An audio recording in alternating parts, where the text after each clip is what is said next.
Goedenavond, man. Goedenavond.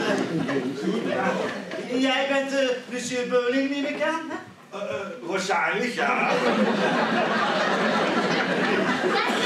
Ik zei Charlotte, het topmodel van Pro Models Agency. Maar du bist een zeer schönes model, moet ik zeggen. Alsjeblieft, Beuling. Ik had ze al kleren gezet, hè. Alsjeblieft, tot ziens, hè. Nou, meneer Beuling, je hebt nog wel 5 minuutjes tijd. Jouw ondertekening is toch zo geplaatst, hè? Nee, meneer Beuling moet er echt nog Mia, ja. en laat je mij meneer Beuling? Nee, ik moest eens een keer gaan zien, denk ik zo. En een voetje?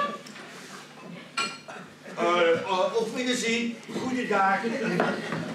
Nou, ik neem aan dat ondertekening iets voor vandaag zal zijn, Lotje. Nou, wel zo'n douche. Dat zag ik nog wel. En wat is dat dan, meneer Beuling? Is dat gepermitteerd? Zeker, ik op plaats. Hola, dat ziet er zeer goed uit.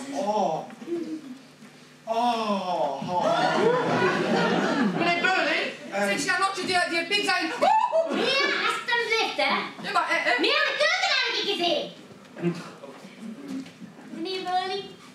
Meneer Beuling? Jawel, dat ben ik, ja. Nou, meneer Beuling, die man dat ondertekening van zo'n contractje niet meer al een formaliteit is.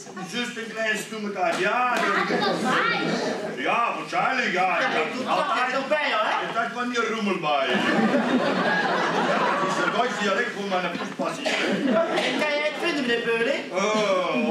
Nee, maar lang niet. Waar is het nou gebleven, joh? Vanavond!